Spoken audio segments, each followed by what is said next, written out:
So, CincinnatiJungle.com posted the best offensive lineman in free agency that the Bengals could target right now and add to their squad. And there is a lot of good offensive linemen in free agency. Still, it's not completely slim pickings.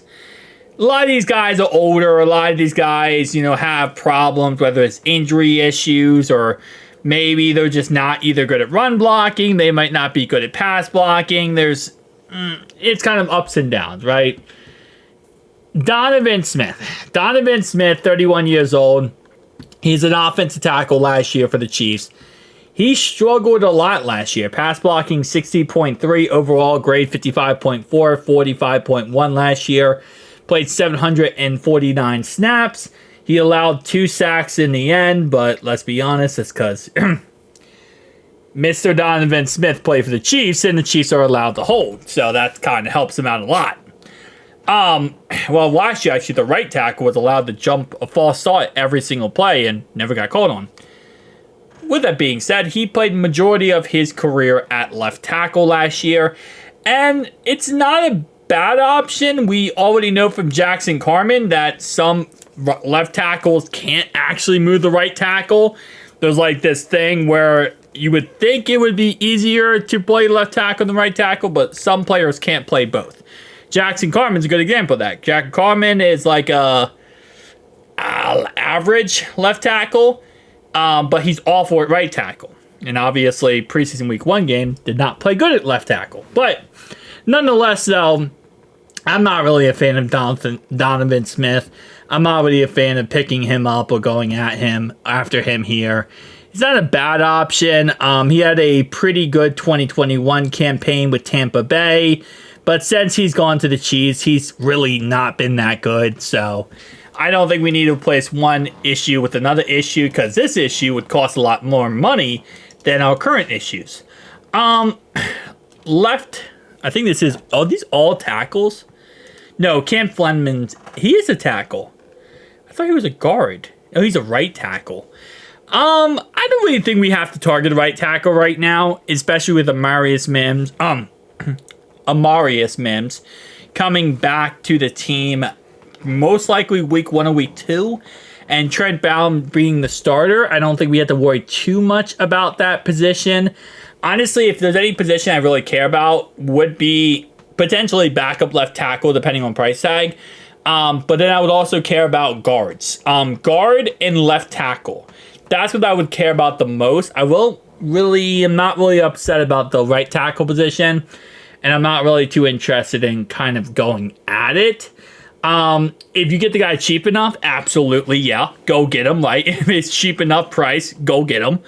It's better to have a guy who can actually be a starter rather than a guy who isn't going to be an option at all. But I'm not really too interested that much. DJ Humphrey, I feel like he's been in the league for freaking forever, man.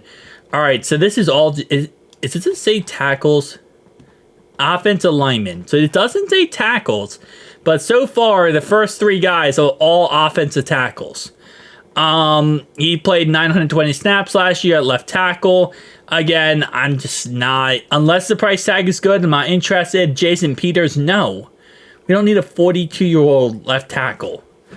David Bakhtiari, another guy, really great option, but has injury concerns, injury issues, left tackle.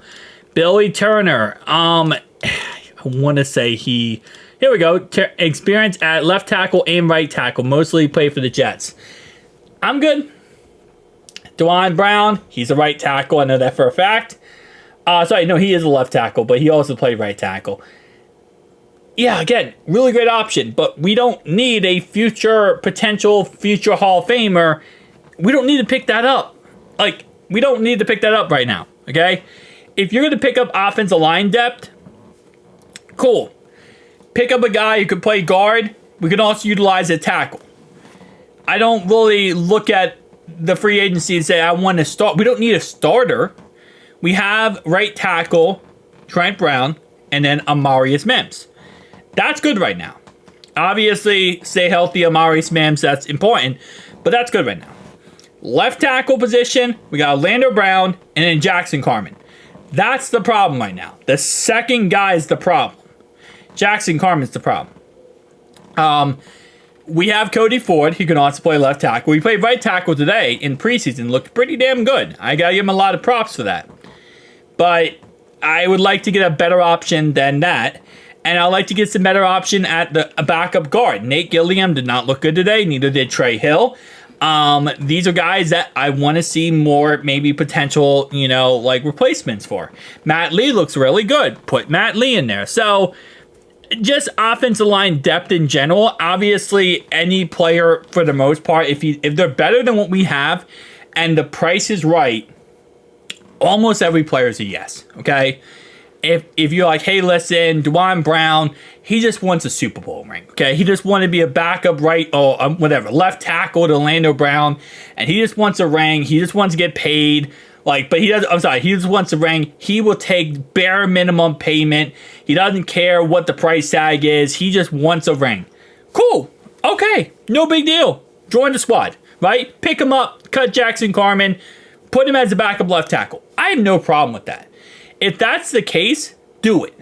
But normally, these offensive linemen, especially veteran, a little bit older offensive linemen, they usually want one last paycheck, okay? And they're in free agency, haven't signed yet. I'm sure there are teams who have reached out to them or, had contact with them and said, hey, listen, we'd like to bring you in, but we'll bring you in for league minimum. We'll bring you in for a very cheap amount. Would you like to join our squad? And I'm sure, because again, if you're a team out there, why not? Why not try to see if Dwan Brown would join your squad for league minimum or pretty much barely anything?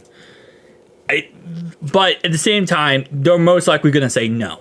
And they're going to wait to potentially have, a chance to actually do something or get signed for decent money and get the last paycheck. And that says right here, he played for the Jets over the last 2 seasons, spent majority of time on the IR.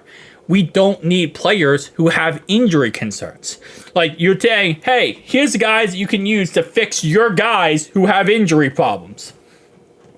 Injury problems. We're not fixing one Band-Aid with another crusty Band-Aid. It's a horrible example. Horrible statement, but that's what I'm trying to say. Like, we're not fixing one issue with another issue. There are players, again, but I just don't, right now, preseason, I'm not picking anybody else up. I'm not picking up any veteran. I'm waiting until the 53-man roster cuts happen, and then I'm picking up free agents, veteran free agents potentially, who get cut from their team. Or maybe, you're not even veterans, good players who get cut from the teams that have potential, that look better than our guys, and then I'm going after that. I'm not worrying right now. I'm worrying about when the 53-man roster cuts happen. That's when I'm worried, and I'm actually going after players at that time. This list right here, I disagree with it completely. I love CincinnatiJungle.com. They're a great website, but this is definitely off the mark. And if you're going to put offensive tackles and not just linemen, don't put offensive linemen, just put offensive tackles, because this looks like it's going to be guards and stuff like that, and maybe potentially centers or whatever. It's not. And I think if we're going to pick up anyone, we'll probably pick up a guard. But peace out.